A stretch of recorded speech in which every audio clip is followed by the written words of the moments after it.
আসসালামু আলাইকুম। Electronics total সলিউশনসের পক্ষ থেকে সবাইকে জানাই আন্তরিক শুভেচ্ছা ও অভিনন্দন।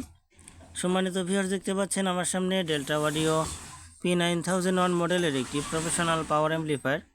তো অ্যাম্পলিফায়ারটি দেখতে পাচ্ছেন আমাদের চ্যানেল এ সাইটে ক্লিপ প্রোটেক্ট প্রবলেম, কিন্তু প্রবলেমটা হওয়ার পরে কোনো ধরনের কিন্তু সিরিজ জ্বলে নাই এবং কোনো ধরনের শর্ট দেখাচ্ছে না।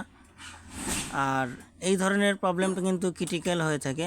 যারা টেকনিশিয়ান ভাইরা আছেন তারা অবশ্যই জেনে থাকবেন যে যখন কোনো গুঁড়া কম্পোনেন্ট যেরকম রেজিস্টর, জিনার ডায়োড বা ছোটো ছোটো ট্রানজিস্টরগুলো আছে, এইগুলা যখন আপনার লিকেজ হয়ে থাকে তখন কিন্তু সেগুলা খুঁজে বের করা খুব কষ্টসাধ্য ব্যাপার হয়ে থাকে এবং অনেক সময় লাগে। দেখা যাচ্ছে যে কোনো ট্রানজিস্টর কে কাটে নাই বা আপনার যে আইসি আছে আইসিগুলোও নষ্ট হয় নাই, কিন্তু ক্লিপ প্রোটেক্ট ধরে আছে। তো এমতো অবস্থায় কিন্তু সার্ভিসিং করা খুবই কঠিন হয়ে পড়ে, অনেক সময় লাগে। তো এই ক্ষেত্রে অনেক কাস্টমার ভাই বলে থাকেন যে ভাই কোনো কিছুই তো চেঞ্জ করা লাগলো না, সামান্য একটা রেজিস্টর বা ছোটো একটা কম্পোনেন্ট চেঞ্জ করলেন, তাতে এত টাকা বিল কেমনে হয়? তো আসলে ভাই যদি বিলের হিসাব করি তাহলে আমাদের বিল কখনোই দিতে পারবেন না, কারণ আমাদের যে মেধা বা যে পরিশ্রমটা হয়, পরিশ্রমের কখনো বিল দেওয়া সম্ভব হয় না। কারণ এই জিনিসটা যদি কোনো টেকনিশিয়ান ভাই সার্ভিসিং না করে সেক্ষেত্রে কিন্তু আপনার টোটাল বোর্ডটাই চেঞ্জ করা লাগে অনেক সময়। তো বন্ধুরা, ইতিমধ্যে আমরা অ্যাম্পলিফায়ারটি খুলে নিলাম এবং খুলে আমরা সমস্যাটা ফাইন্ড আউট করার চেষ্টা করব এবং সমাধান করে আপনাদেরকে দেখাবো। তো বন্ধুরা, দেখতে পাচ্ছেন ইতিমধ্যে আমরা হেডটা কমপ্লিট করলাম। আমাদের চ্যানেল এ পাশে ক্লিপস সমস্যা ছিল, কিন্তু এই সমস্যাটা অনেক টেকনিশিয়ান ভাই ফোন দেন যে ভাই আসলে কোথায় থেকে সমস্যাটা হচ্ছে। এটা কিন্তু আমরা প্রপার বলে দিতে পারবো না, আমরা সেকশন বলে দিতে পারি যে অমুক সেকশন থেকে সমস্যাটা হচ্ছে, কিন্তু সমস্যাটা আসলে ফাইন্ড আউট আপনাকেই করতে হবে এবং পার্টস যে রিপ্লেসমেন্টের ব্যাপার সেটা কিন্তু আপনাকেই রিপ্লেস করতে হবে।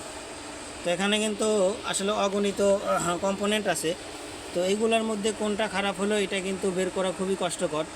কারণ এই ডেল্টা হেডে যখন দেখা যাচ্ছে কোনো ট্রানজিস্টর লিকেজ নাই বা শর্ট নাই বা আদার্স কোনো বড় বড় যে ট্রানজিস্টর আইসি এইগুলো আছে, তো এইগুলো যখন শর্ট না থাকে তারপরেও যখন ক্লিপ থাকে, বিশেষ করে এই জিনার ডায়োড এবং রেজিস্টর এবং কিছু যে এখানে ক্যাপাসিটর দেখতে পাচ্ছেন, নন পোলারাইজড ক্যাপাসিটর, তো এইগুলো যখন খারাপ হয় তখন কিন্তু বের করা খুবই কষ্টকর হয়ে যায়।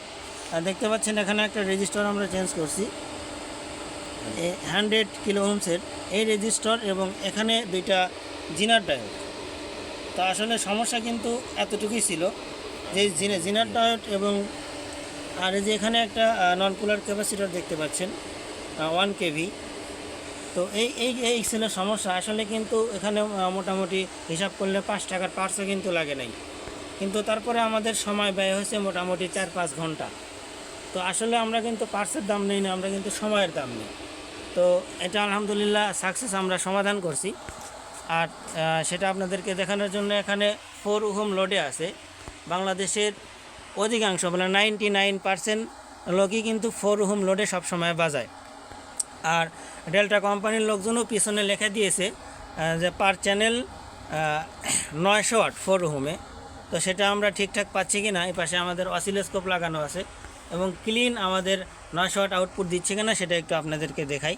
দেখতে পাচ্ছেন এখানে ডিজিটাল ওয়াট মিটার লাগানো আছে। চ্যানেল এ পাশটায় পাচ্ছি 1000 ওয়াট এবং আমরা বি পাশটায় পাচ্ছি 950 ওয়াট।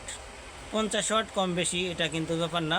এবং আউটপুট ভোল্টেজ যদি আপনাদেরকে দেখাই, এখানে 61 এবং এই পাশে আমাদের 57, 58, 57-58 ভোল্ট এবং 61 ভোল্ট। এবং অ্যাম্পিয়ার যদি চ্যানেল এ পাশে দেখে 14.7 এবং এই পাশে 14.12 এরকম। সাউন্ডটা কিন্তু স্মুথ আছে, ক্লিন আছে। তো এই ছিল আজ পর্যন্ত আজকের ভিডিও। যদি আমাদের ভিডিওটি ভালো লাগে অবশ্যই চ্যানেলটি সাবস্ক্রাইব করবেন, আমাদেরকে সাপোর্ট করবেন। আর যদি কোনো হেল্প লাগে অবশ্যই ফোনে যোগাযোগ করবেন, যতটুকু পারি ইনশাল্লাহ হেল্প করার চেষ্টা করব। সবাই ভালো থাকবেন, সুস্থ থাকবেন, আল্লাহ হাফেজ।